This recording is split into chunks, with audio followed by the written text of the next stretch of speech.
تو نے کس کس کام کے ذریعے کمایا، کس کس کام کے ذریعے کمایا، اور کس کس مقام پر تو نے خرچ کیا. یہ حساب ہوگا کس کس مقام پر خرچ کیا. کچھ وقت ہیں، کچھ نصیب ہیں، نیکی کو کام میں خرچ کرتے ہیں، حضور کے نام پہ خرچ کرتے ہیں، نعت خوانوں کو دیتے ہیں، نیکیوں کے کام میں خرچ کرتے ہیں، اللہ زیادہ دیتا ہے. وہ خوش نصیب ہیں. جو عمرہ حج کر آتے ہیں وہ خوش نصیب ہیں. کچھ عیش پرستی بھی کرتے ہیں، آرام بھی کرتے ہیں، رات بھی کرتے ہیں. ارے وہ تو کافر بھی کرتے ہیں، اللہ انہیں بھی دیتا ہے. اچھی بری کاوشوں کا اجر انہیں بھی دیتا ہے. اللہ دینے والا ہے، کیونکہ اللہ فرماتا ہے. اللہ پاک نے کہیں نہیں فرمایا رب المسلمین ہوں میں. قرآن کی کوئی ایک آیت بتا دیں اللہ نے فرمایا رب المسلمین ہوں میں، صرف رب مسلمانوں کا رب ہوں. اللہ نے فرمایا نہیں فرمایا. اللہ پاک نے پہلی آیت میں فرمایا الحمدللہ رب العالمین، تمام جہانوں کا رب، کافروں کا بھی رب، یہودیوں کا بھی رب، مسلمانوں کا بھی رب، عیسائیوں کا بھی رب، سب کا رب، صرف ایک پاکستانیوں کا رب نہیں.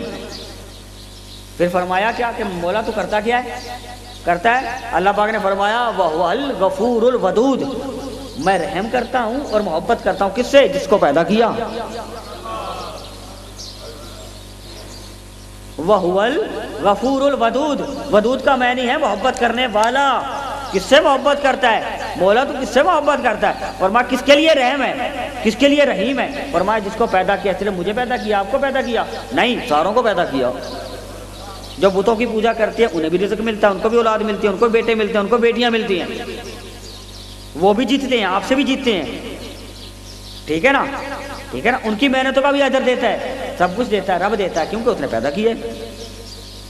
وہ کوئی دشمن ہے؟ پھر اللہ پاک نے کیا فرمایا؟ اللہ نے فرمایا میں الحمدللہ رب العالمین ہوں، سارے جہانوں کے لیے رب پالن ہار ہوں. پیدا کیا اس لیے محبت کرتا ہوں سارے جہانوں کے لیے. تو محبوب تو سارے جہانوں کے لیے رحمت ہے. وما ارسلناک الا رحمۃ للعالمین، محبوب تو سارے جہانوں کے لیے رحمت ہے. میں سارے جہانوں کا رب ہوں، ربوبیت میری سارے جہانوں کے لیے. تو محبوب تیری رحمت سارے جہانوں کے لیے. کافر آ جائے در پہ تو خالی جانے نہیں دیتے. تیری رحمت جو ہے محبوب، تیری رحمت جو ہے، ٹھیک ہے نا. اگر میں رب ہوں سارے جہانوں کے لیے تو رحمت ہے سارے جہانوں کے لیے. صرف ایک انہوں نے بھی نہیں فرمایا کہ میری رحمت صرف مسلمانوں کے لیے ہے، کہیں نہیں فرمایا. وما ارسلناک الا رحمۃ للعالمین، سارے جہانوں کے لیے رحمت ہے. بہرحال بات کسی اور طرف چلی گئی. تو مقصد رب نے فرمایا کہ بندے تجھے اتنا مال عطا کیا، کن کاموں میں خرچ کیا؟ خوش نصیب ہے جو نیکیوں میں خرچ کرتے ہیں. ٹھیک ہے نا، حج عمرہ کرتے ہیں بندے. یہ تمام سوالات ہوں گے. حضور نے فرمایا اللہ پاک کی عزت کی قسم وہ حساب و کتاب کے مرحلے سے نہیں ہٹے گا اور اسے نہیں ہٹنے دیا جائے گا جب تک یہ کیفیت نہیں ہوگی، جب تک یہ معاملات سوال و جواب نہ ہو. اس وقت حساب و کتاب سے فارغ نہیں ہوگا. اور پھر فرمایا کہ جو میں جانتا ہوں اگر تم بھی جان لیتے تو تم روتے زیادہ ہنستے کم. آقا علیہ السلام نے فرمایا صحیح مسلم شریف کے اندر کتاب الفضائل، بخاری شریف کے اندر کتاب الفضائل القرآن باب ہے. بخاری شریف کے اندر حضرت عبداللہ ابن مسعود رضی اللہ عنہ روایت کرتے ہیں آقا علیہ السلام نے فرمایا ایک روز مجھے فرمایا اے عبداللہ ابن مسعود. حضور کا حال تھا، تو بڑی پیاری حدیث ہے. حضور کا حال تھا. حضور نے فرمایا اے عبداللہ ابن مسعود، یہ بخاری شریف کی حدیث ہے، کتاب الفضائل ہے، القرآن باب در. فرمایا کہ قرآن سنتا ہوں، بیٹھ کر تم میرے سامنے اس کی تلاوت کرو. حضور نے فرمایا میں سنتا ہوں، تم بیٹھ کر اس کی تلاوت کرو. آقا علیہ السلام قرآن پاک کو خود آپ پر نازل کیا گیا، کیا میں قرآن کی تلاوت کروں؟ حضرت عبداللہ ابن مسعود کہتے ہیں کہ یا رسول اللہ آپ پر نازل کیا گیا، آپ قرآن پوری شان، آپ کی قرآن میں شان ہے، میں اس قابل کہاں کہ آپ کی نعت پڑھوں؟ میں اس قابل کہاں؟ حضور نے فرمایا میرا حکم ہے تم پڑھو میں سنوں گا. آپ کے سامنے فرمایا آقا علیہ السلام نے فرمایا میں پسند کرتا ہوں کوئی قرآن پڑھے میں سنوں. حضرت عبداللہ ابن مسعود بیان کرتے ہیں کہ میں اس بات سے محبت ہے مجھے کہ کوئی پڑھے اور میں کلام سنوں لغمائی لاہوتی، میں بیٹھ کر فقط. حضرت عبداللہ ابن مسعود فرماتے ہیں میں نے پھر سورہ نساء کی تلاوت شروع کر دی. سورہ نساء کی تلاوت شروع کر دی.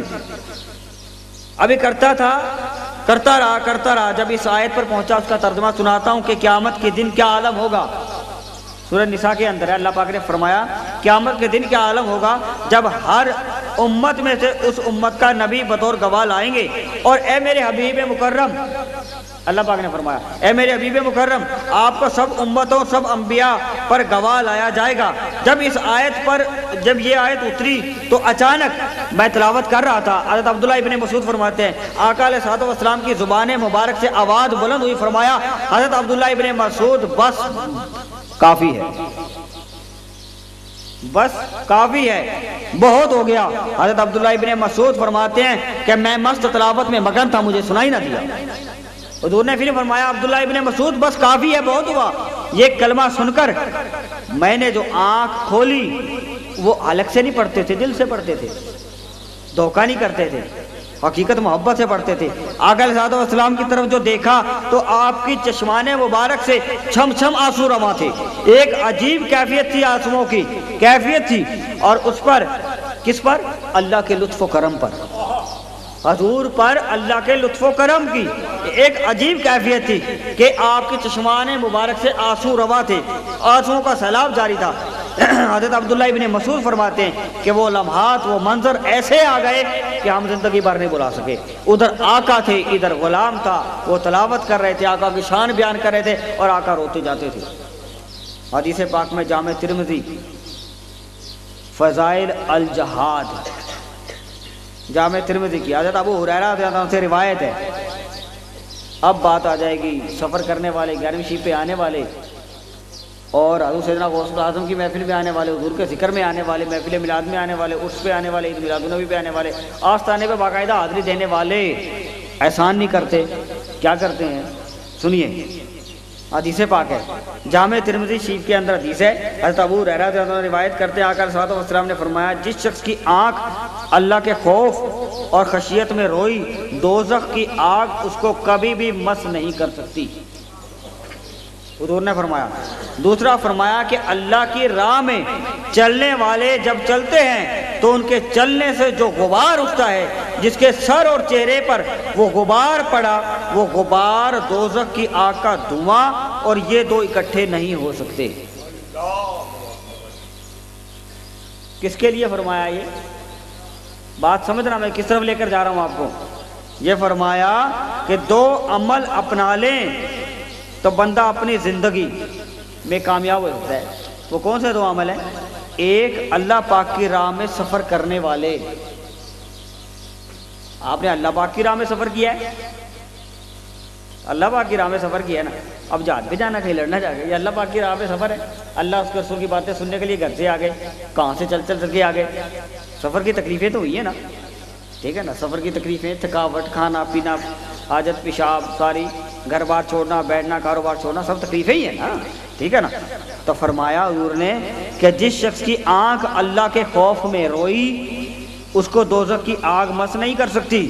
فرمایا دوسرا اللہ کی راہ میں چلنے والے، یہ دونوں، ایک اللہ کے خوف میں رونے والے، اللہ کی راہ میں چلنے والے دونوں، اور جو چلتا ہے تو اس سے جو غبار اٹھتی ہے، حضرت ہارون مصری تو ان کی غبار سے وہ تو جناب اپنے مل لیتے تھے کہ شاید میں بھی، مجھ پر کو نورانیت آ جائے صحابہ کی، مصری، ہاں جی، تو لیکن آگے فرمایا کہ دو عمل اپنا لیں تو بندہ کامیاب ہو سکتا۔ کیا؟ اپنی زندگی وقف فی سبیل اللہ کر دے، اپنی زندگی ذمہ داران کے لیے اپنی زندگی وقف فی سبیل اللہ کر دے۔ وقف فی سبیل اللہ اپنے آپ کو اللہ کی دعوت میں وقف کر دینا ہے، لوگوں کو اللہ کی طرف بلانے میں وقف کر دینا ہے۔ یہ نہیں کہ یہ باتیں ہیں سنیں بس ختم کھیل، کل پھر دکانداری جما لیں، نہ، اللہ کی دعوت دوسروں تک پہنچانا، اللہ پاک کی اطاعت میں وقف کر دینا، ساتھ خود اطاعت بھی کرنی ہے، ذمہ داران خود اطاعت بھی کریں، ٹھیک ہے نا، اللہ کی اطاعت میں، علم و سنت نبی پاک صلی اللہ علیہ وسلم کے فروغ میں وقف کر دینا ہے، دین اسلام کی اقامت میں وقف کر دینا ہے، شریعت محمدی میں اتباع اور اس کی اقامت و فروغ میں وقف کر دینا ہے، اللہ پاک کے دین کو سر بلند کرنے میں وقف کر دینا ہے، دعوت علم کے لیے سفر کرنا ہے۔ الغرض جس بھی کلمہ حق کو بلند کرنے اور چلانے کے لیے آپ سفر کریں گے وہ سفر اللہ پاک کی راہ کا سفر ہے۔ ان تمام چیزوں میں جتنا بھی سفر اختیار کیا وہ اللہ پاک کی راہ کا سفر ہے۔ اگر اس سفر کی گرد و غبار پڑ گئی، وہ غبار اس کو جہنم کے دھوئیں سے بچا لے گی۔ ہم کیا کرتے ہیں؟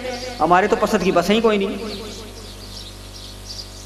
ٹھیک ہے نا، عرس پہ جائیں، کسی اور جگہ چلے جائیں، ہم تو گنوائے نہیں آ سکتے، اس کی تو بس ٹھیک نہیں ہے، اس کا تو دروازہ ٹھیک نہیں ہے، اس کا تو فلاں ٹھیک نہیں ہے، اس کا تو ڈھمکا ٹھیک نہیں ہے، اس کا تو وہ ٹھیک نہیں ہے، اس کے یہ ٹھیک نہیں ہے۔ غبار کیا پڑیں گے؟ آپ تو وی آئی پی بن کے بیٹھے ہیں، بادشاہ بن کے بیٹھے ہیں، بنتے ہیں آپ تو دعوت تبلیغ کے لیے سفر کرنا ہے آپ نے، آپ تو خود بادشاہ بن گئے، سفر کس لیے کریں گے؟ غبار یہاں پر جو حدیث بیان ہو رہی ہے وہ تو یہ بیان ہو رہی ہے کہ اگر سفر کی گرد و غبار پڑ گئی ہے آپ کے جسم پہ تو آپ کو دھوئیں سے بچا لے گی جہنم کے۔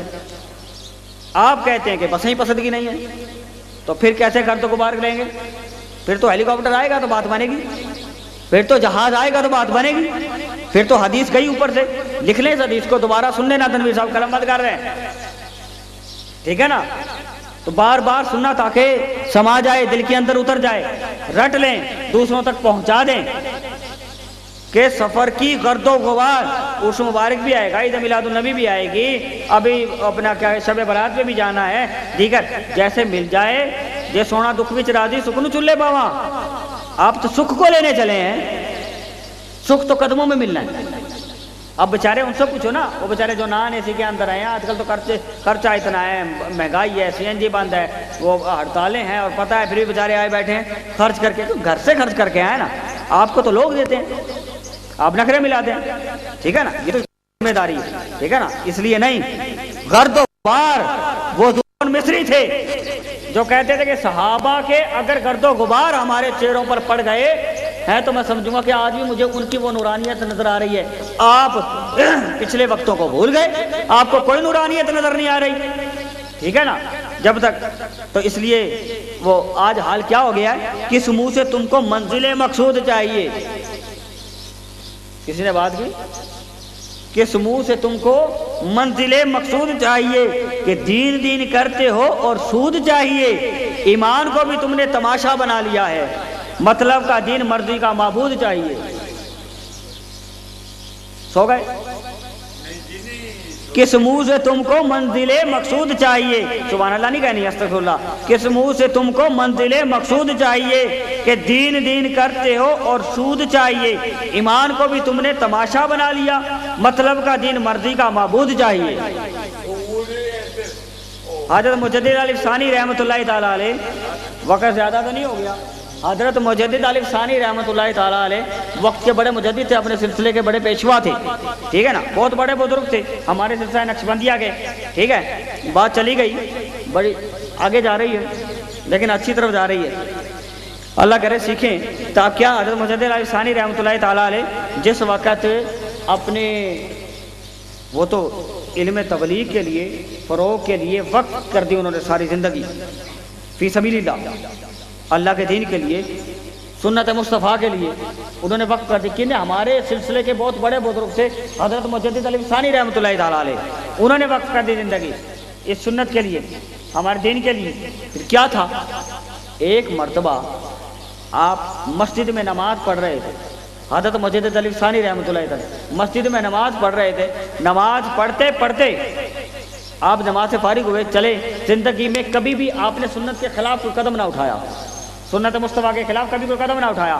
جب مسجد سے چلے، مسجد میں سنت کے مطابق سب کو پتہ ہونا چاہیے کہ جب مسجد میں داخل ہوتے ہیں تو پہلا قدم کون سا رکھتے ہیں؟ دایاں قدم رکھتے ہیں، اور جب باہر نکلتے ہیں کھبا، بایاں قدم رکھتے ہیں۔ اچھا، حضرت مجدد الف ثانی رحمۃ اللہ اپنے مریدوں